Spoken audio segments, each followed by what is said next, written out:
can tell this video is going to be very educational by the cheesy educational music.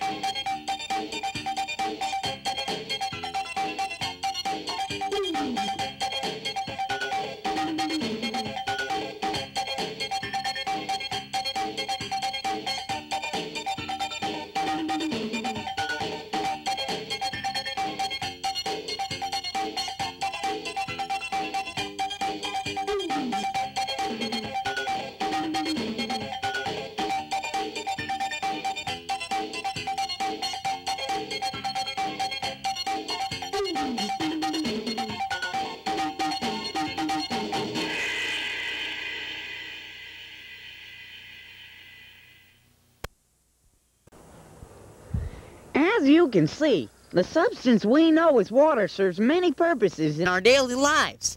Water covers 3/4 of the Earth's surface. It is essential to every living thing. This amazing compound has many unique properties that can be attributed to a little miracle of nature known as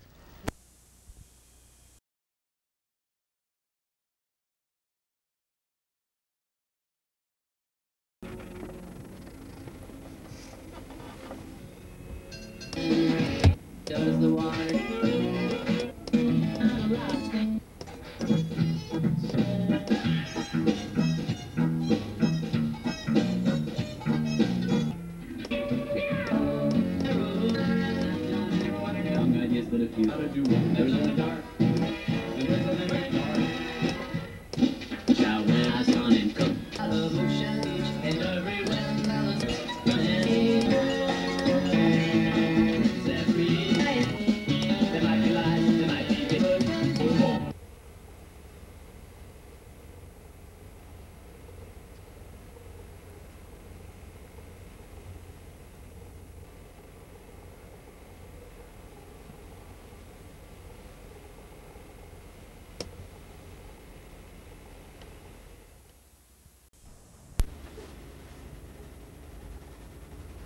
Now, remembering what Aaron said about surface tension, we're going to take a look at this little experiment.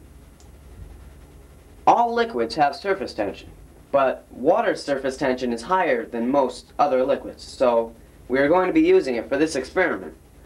Right here, on this small container of water, I have 2 needles floating on the surface tension of water. I know what you're thinking.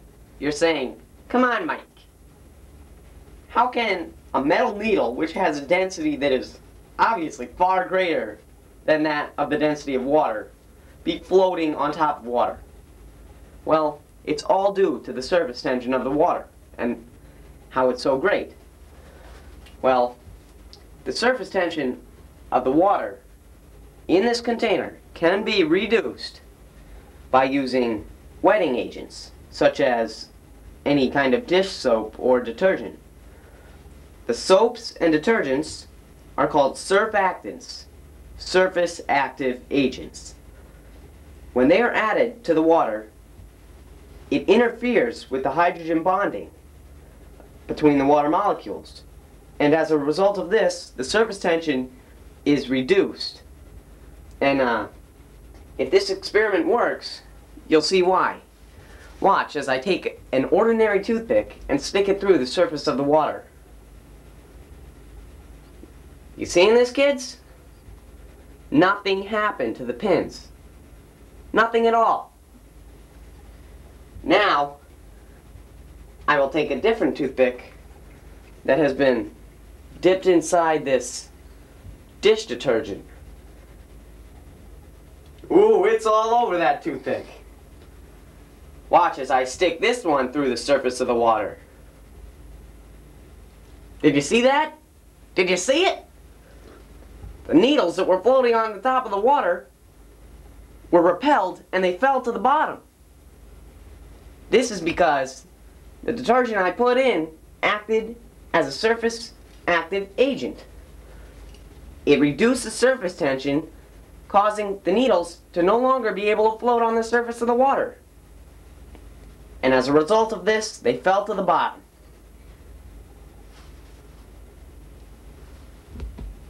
Take it away. Hi, I'm here today to talk to you about the heat capacity of water. You may remember from earlier this year that it takes 1 calorie of heat to heat 1 gram of water by 1 degree Celsius. Here I have my cow kettle back here, pumping away. It'll soon be boiling some water. Now, water has one of the highest heat capacities around. It's higher than many other materials, even metals. On a sunny day, you may find a puddle of water that is only slightly warm, while a nearby manhole cover is hot enough to, quote, fry an egg.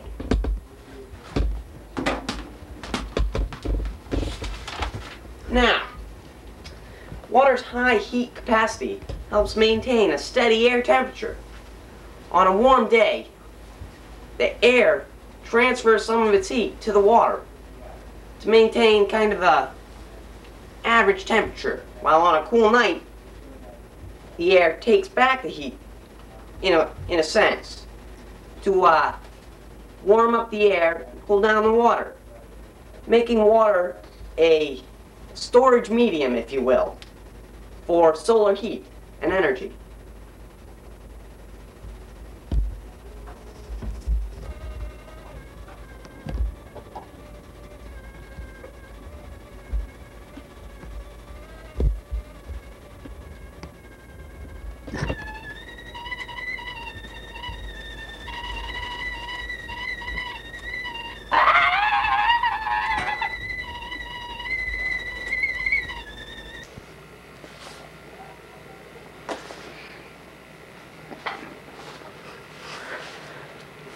Alright, now we're going to talk about the water molecules. The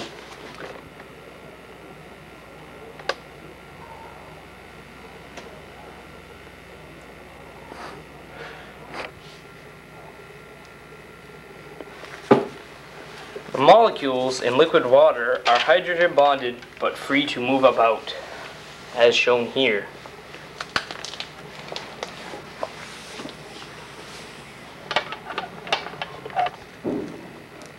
Okay, we have gone from the molecule of water, and now we have the molecule of ice. As you may notice, the structure is a little bit larger and more organized, and its density is less than water, and therefore it is able to float because it takes up more space than water. I don't know if there's anything else we need to say, or I want to say.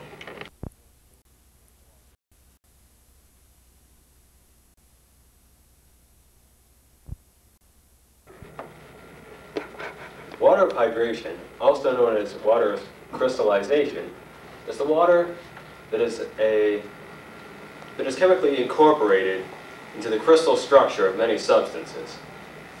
It is held there by weak bonds, and these bonds can be broken when a substance is heated.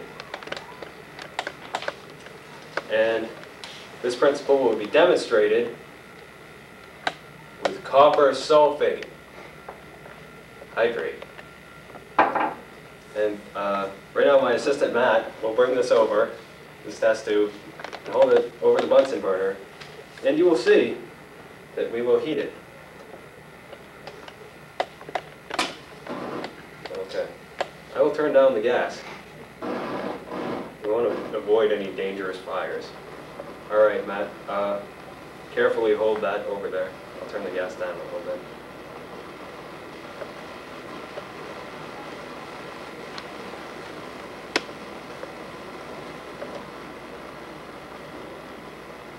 And as Foxy Flint says, you don't ever want to point a test tube at anyone's face, because a test tube is like a loaded gun. As maybe you can see, I hope so, these crystals are starting to turn white as they lose their water of hydration, because the heat is breaking the weak bonds that are holding the water to the copper sulfate by making the particles of the ions move faster, so they just separate and go flying all over the place. I hope this is visible to you as it turns white, but in case it's not, I will just let you know it is turning white.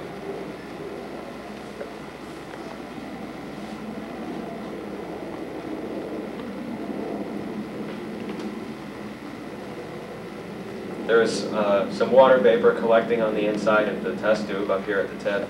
There's some steam coming off.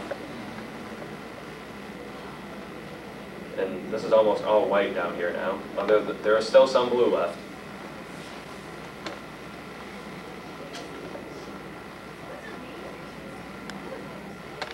So white anhydrous powder we're forming here.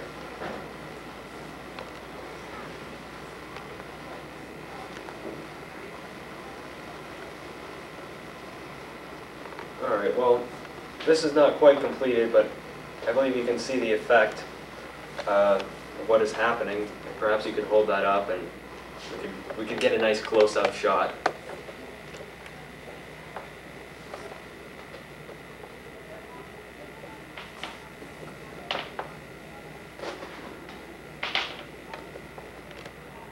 Alright, there it is.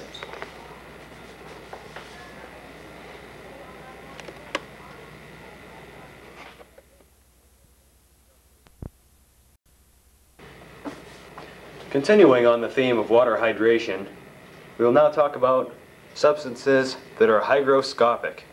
Hygroscopic substances are substances such as sodium hydroxide, which you see here, which absorb the water from the air to become part of their crystal structure, their water of crystallization or of hydration.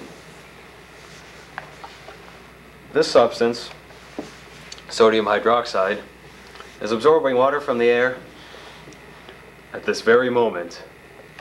Deliquescent compounds, which this is an example of, remove so much water from the air that they eventually become solutions, as this one will after some time.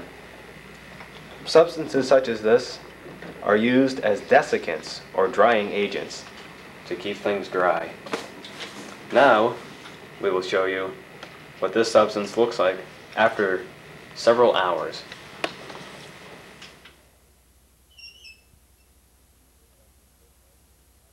This sample, which as you can see, has gained a lot of water from the air and has started to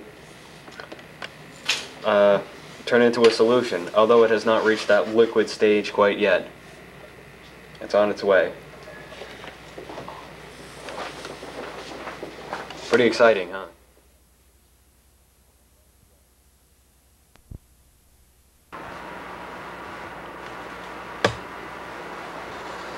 Electrolytes are compounds that conduct electricity when they are in an aqueous solution or in the molten state. All ionic compounds are electrolytes. For example, hydrochloric acid is a very strong inorganic acid, which is an electrolyte, as I will demonstrate here. Can you see that? It's lighting up the light bulb because it is an electrolyte. It is a compound with a lot of free ions. I'm now rinsing this thing with some water. Okay, that's good enough. Another example of an electrolyte is an inorganic base known as sodium hydroxide. As you can see, this ion is lighting up the light bulb because it conducts electricity. Yet another example of an electrolyte is a soluble salt known as calcium chloride. Or cacle. Or cacle, which as you can see is lighting up the light bulb. But as there are electrolytes, there are also non-electrolytes, compounds which are not ionic and which do not conduct electricity. Many of these compounds are molecular, and some of them are organic. An example of these organic molecular compounds is sucrose, also known as sugar. As you can see, it is clearly not lighting up the light bulb because it has no ions with which to conduct electricity. Thank you very much.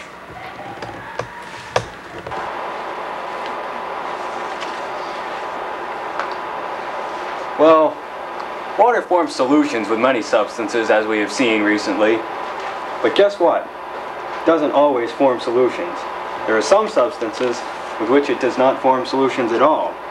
For example, it forms suspensions with some substances, such as you see in the middle of this collection of three things, with some chalk dust. And this is a suspension, which is a mixture from which some of the particles will settle upon standing. As you see, as Matt is stirring it right at this very moment, it looks like the particles are spread pretty evenly throughout the water. But as he stops stirring, you can see the particles are gradually settling down to the bottom. This is largely because the particles of a suspension are much larger than those in a true solution. They have an average diameter of greater than 100 nanometers, but in a solution, the particle size is usually about 1 nanometer. Colloids are mixtures containing particles that are intermediate in size between those of suspensions and true solutions, such as you see in the gelatin on the right, which Matt is so kindly pointing out. These particles range in size from 1 nanometer to 100 nanometers. They are in the dispersed phase, spread throughout the dispersion medium, which in this case is water. Some other examples of this type of colloid is glue, blood, smoke, and various kinds of paint. Most colloids are cloudy or milky in appearance, but look clear when they're very dilute. Now we're going to demonstrate something called the Tyndall effect, which is the scattering of visible light in all directions, which is exhibited by colloids. Alright, now Matt is going to hold up the colloid, the gelatin, in front of a thin beam of light. And hold it a little lower. And hopefully you can see this thin beam of light shining right through the middle of the stuff. This is because the particles are reflecting the light. The chaotic movement of the particles of the colloid is known as Brownian motion. And that's what's happening in this. The particles are moving around at all times and bumping into each other and reflecting the light. And this was identified by the Scottish botanist Robert Brown. But that's not really important. You just need to know what it is. This property can also be demonstrated with the suspension. Maybe you could do that now, Matt. Stir it up a bit. And a similar type of motion is going on in there. And you can't see it quite as well as in the other one, but you can still see, well, maybe you can. You can still see the light being reflected by these particles moving around in a type of motion known as Brownian motion, just to remind you. We do not have an example of emulsions right here, but I'll tell you about them anyway. Emulsions are colloidal dispersions of liquids within liquids. That means that the liquids are mixed together, but not in a solution. Some examples of these are salad dressing and various other substances like that. Some examples of emulsifying agents which cause liquids to be dispersed in each other are soap and detergents. And these are very useful in our everyday life. Did we already show that? Alright, anyway, water does not exhibit these types of properties. We can show you that just so you realize there really is something special about colloids and suspensions. And it's called the Tyndall effect. You can't talk during this. Maybe you should leave the room out. Hey kids. Talk loud. I'm going to talk about the vaporization of water. Okay. The heat of vaporization is the amount of energy that's needed to convert 1 gram of a substance from a liquid state, like liquid water, to a gas state, where it's like vapor. For water, this temperature is very high because the hydrogen bonds that hold the water molecule together very strong, like Hulk Hogan. You need like superheat to break these bonds. While on another substance, take ammonia for example, it's much less.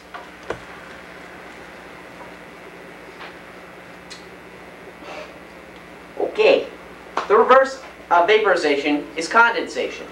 And that is when something comes from a gaseous form back to the liquid.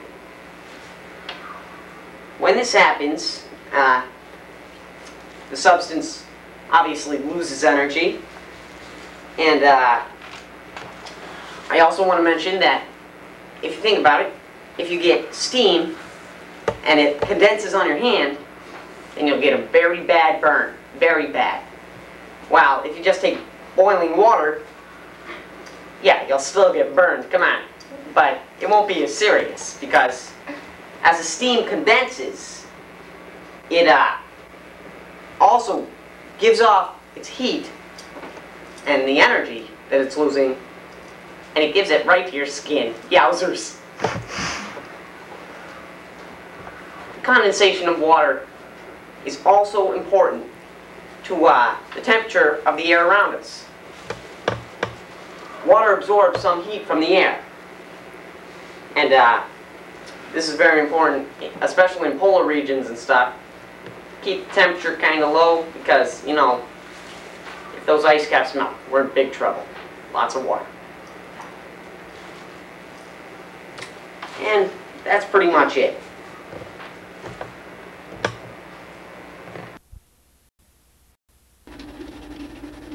You can tell this video was really educational by the cheesy educational music.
It has just rained, and all the life around here has been replenished. All this is due to our good friend, water. It's beautiful.